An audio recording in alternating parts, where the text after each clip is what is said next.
नमस्कार दोस्तों, स्वागत है हमारे चैनल भक्ति सागर में। यदि आप हमारे चैनल भक्ति सागर पहली बार देख रहे हैं तो सब्सक्राइब करना नहीं भूलें। दोस्तों, आज की इस वीडियो में हम जान पाएंगे कि ऐसी कौन सी स्त्री है जिसे तुलसी में जल नहीं चढ़ाना चाहिए। प्रिय दर्शकों, आपको बता दूं कि यह वीडियो जरूर देखें, क्योंकि अधूरी जानकारी कोई काम का नहीं होता है। दोस्तों, एक समय की बात है जब भगवान विष्णु माता लक्ष्मी के साथ शेष नाग की सैया पर विश्राम कर रहे थे। तभी उनके पास नारद जी आए। नारद जी को देखकर भगवान विष्णु प्रसन्न हो गए। तब नारद जी भगवान विष्णु को प्रणाम करके बोले, हे प्रभु, आज मुझे मृत्यु लोक का भ्रमण करते करते एक प्रश्न मेरे मन में उठी है। मैंने सोचा क्यों ना इस प्रश्नों का उत्तर मैं भगवान नारायण से पूछ लूं। यही सोचकर मैं आपके पास आया हूं। यह सुनकर भगवान विष्णु बोले, हे नारद जी, आपके मन में जो भी प्रश्न है उन सभी प्रश्नों का उत्तर मैं भली भांति दूंगा। आपके मन में कौन सी प्रश्न चल रही हैं? तब नारद जी बोले, हे प्रभु, पृथ्वी लोक की वह कौन सी स्त्री है जिसे तुलसी में जल चढ़ाना चाहिए और कौन स्त्री को तुलसी में जल नहीं चढ़ाना चाहिए? तब भगवान विष्णु बोले, हे नारद जी, आप बहुत ही अच्छा प्रश्न पूछे। हे नारद जी, आज मैं आपके प्रश्नों का उत्तर एक कथा के माध्यम से दूंगा। हे नारद, जो भी स्त्री इस कथा को पूरा सुनेगी उनका संपूर्ण पाप नष्ट हो जाएगा। नारद जी बोले, हे प्रभु, मैं इस कथा को पूरा अवश्य सुनूंगा। हे नारद जी, कुशीनगर नामक गांव में एक राजा राज करता था। उस राजा का नाम प्रेमचंद था। वह बहुत ही धनी व्यक्ति था। वह राजा की एक पुत्री भी थी। उसका नाम सुलोचना थी। वह बहुत ही संस्कारी थी। वह हमेशा अपने माता पिता की सेवा करती थी।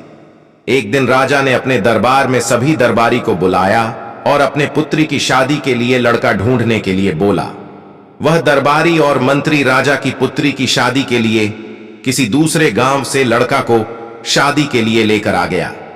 विधिवत प्रेमचंद अपनी पुत्री की विवाह उस लड़के से करा दिया। लड़की शादी के बाद अपने पति के साथ वह ससुराल चला गया। ससुराल में भी सभी लोग संस्कारी थी।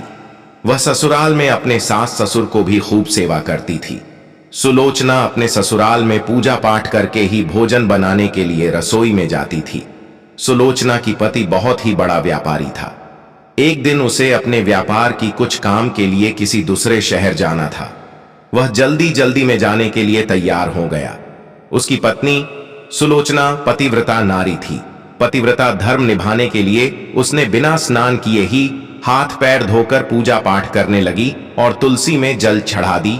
और उसके बाद सुलोचना अपने पति के लिए जलपान बनाने के लिए रसोई घर में चली गई और भोजन बनाने लगी। सुलोचना की पति भोजन करके किसी दूसरे शहर में अपने व्यापार के काम से चला गया। इधर सुलोचना अपने कामों में व्यस्त हो गई। उसके सास ससुर भी अपने काम करने खेतों पर चले गए। कुछ ही दिनों के बाद सुलोचना की पति व्यापार की काम करके वापस अपने घर आ गया। समय गुजरता गया। धीरे धीरे सुलोचना के घर से लक्ष्मी जाने लगी। सुलोचना की पति को व्यापार में बहुत ही घाटा होने लगा। एक दिन सुलोचना की सास ने उसे ताना मारते हुए बोली, जब से तुम मेरी घर में आई हो तब से मेरे घर में पैसों की बहुत ही तंगी रहती है। तुम मेरे घर से निकल जाओ। सुलोचना अपने सास को खूब समझाती रही कि इसमें मेरी कोई गलती नहीं है, लेकिन उसकी सास ने सुलोचना की बातों पर ध्यान नहीं दिया और उसे घर से निकाल दी। सुलोचना घर से निकलकर मायके नहीं जाकर किसी दूसरे गांव में चली गई। उस गांव में जाते ही उसे एक साधु का आश्रम मिला। उस आश्रम पर कोई ऋषि नहीं था। तब सुलोचना ने उस आश्रम पर बैठकर सोचने लगी, आखिर मेरे घर से लक्ष्मी कैसे चली गई, जिस कारण मुझे घर से निकाल दिया गया। यह सोचकर वह बार बार रोने लगती थी। फिर उस आश्रम का ऋषि उसके पास आया और सुलोचना को रोते हुए देखकर बोले, बेटी, तुम कौन हो और इस तरह अकेले में बैठकर क्यों रो रही हो? तुम अपने दुखों का मुझे कारण बताओ, हो सके तो मैं तुम्हारा दुख दूर कर दूं। तब सुलोचना ने बोली, हे मान्यवर, मेरा नाम सुलोचना है। मैं राजा प्रेमचंद की पुत्री हूं। एक दिन मेरा पति अपने व्यापार की काम से किसी दूसरे शहर चले गए। उसके बाद जब मेरे पति घर आए तो कुछ ही दिनों के बाद से घर से धीरे धीरे लक्ष्मी जाने लगी। फिर मेरी सास ने मुझे ताना मारकर घर से निकाल दिया है। सुलोचना की बात सुनकर उस ऋषि को दया आ गई और वह ऋषि बोले, बेटी, तुम चिंता मत करो और इसी आश्रम में रहो। आज से यह तुम्हारा ही आश्रम है। इस आश्रम में तुलसी का पौधा है जिसमें तुम रोज जल चढ़ाना और रोज इस आश्रम में भगवान की कीर्तन भजन करना, और तुम्हें कोई भी चीज की दिक्कत हो तो मुझे कहना। इतना कहकर वह ऋषि संध्या वंदन करने चले गए। इसी तरह समय गुजरता गया। सुलोचना भगवान की कीर्तन भजन करती थी, उस आश्रम के गाय की सेवा करती थी। जब भी भोजन करने के लिए बैठती थी तो वह भोजन में तुलसी का पत्ता डालकर भगवान को भोग जरूर लगाती थी। एक दिन उस आश्रम के ऋषि ने सोचा, आखिर इसके घर से लक्ष्मी क्यों चली गई, जिसके कारण इसके परिवार वालों ने घर से निकाल दिया।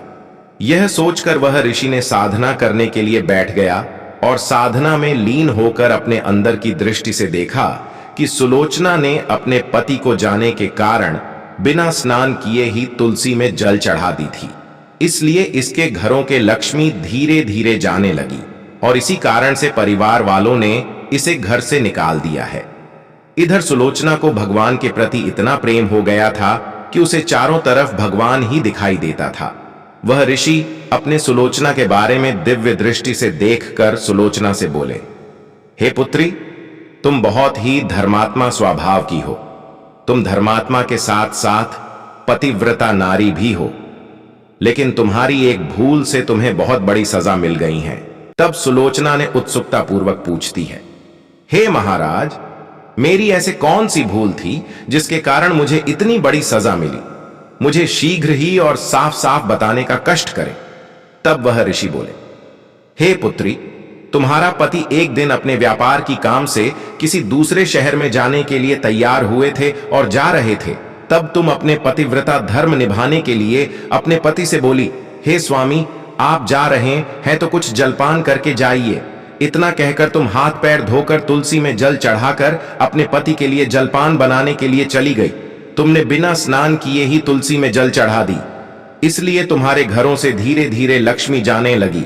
तब सुलोचना ने उन ऋषि के चरणों में गिरकर रोने लगी और कहने लगे कि हे प्रभु, मेरी इस महापाप के निवारण के लिए कोई उपाय बताएं जिससे मेरी यह पाप दूर हो जाए और मुझे फिर से अपनी पति की चरणों का स्थान मिले। तब वह ऋषि ने बोला, हे पुत्री, तुम प्रत्येक माह में एकादशी व्रत करो, जिसको करने से तुम्हें अपने ससुराल वालों की प्यार दुलार फिर से मिल जाएगा। लेकिन ध्यान रखना, दोबारा इस गलती को भूल से भी नहीं करना। तब सुलोचना ने उस ऋषि को वचन दिया, मैं अब ऐसा कोई भी गलती भूल से भी नहीं करूंगा। तब वह ऋषि सुलोचना को आशीर्वाद दिए और बोले, कुछ दिन और तुम मेरे आश्रम में रुको, मैं तुमको अपनी सारी शक्तियां प्रदान करूंगा, क्योंकि तुम मेरी पुत्री के समान हो। फिर वह ऋषि कहते हैं, हे पुत्री, अब मैं तुम्हें उनके बारे में बताता हूं जिसे तुलसी में जल नहीं चढ़ाना चाहिए। हे पुत्री, तुलसी सात्विक पौधा होता है, इसे अपवित्र अवस्था में भूल से भी छूना नहीं चाहिए। जो स्त्री या पुरुष का शरीर अपवित्र होता है उसे भूल से भी छूना नहीं चाहिए और न ही तुलसी में जल चढ़ाना चाहिए। साथ ही हे पुत्री, जो स्त्री अपने पति को अपशब्द बोलती है उसे भी तुलसी में जल नहीं चढ़ाना चाहिए। एवं जो स्त्री विवाह के बाद अपने पति को छोड़कर चली जाती और किसी दूसरे पुरुष के साथ शादी कर लेती है, इन सभी स्त्री को तुलसी में जल नहीं चढ़ाना चाहिए। प्रिय दर्शकों, तब भगवान विष्णु नारद जी से कहते हैं कि हे नारद जी, अब आप इस कथा के माध्यम से समझ ही गए होंगे कि किस स्त्री को तुलसी में जल चढ़ाना चाहिए और किस स्त्री को तुलसी में जल नहीं चढ़ाना चाहिए। तब नारद जी कहते हैं, हे प्रभु दीनदयाल, मैं भली भांति अपने प्रश्नों का उत्तर समझ गया। इतना कहकर नारद जी विष्णु भगवान को प्रणाम करके नारायण नारायण करते ब्रह्मलोक में घूमने के लिए चले गए। दोस्तों, आपको ये वीडियो अच्छी लगी तो हमारे चैनल भक्ति सागर को लाइक, शेयर और सब्सक्राइब जरूर करें, ताकि हमारे चैनल भक्ति सागर के माध्यम से ज्ञानवर्धक जानकारी आपको मिल सके। धन्यवाद।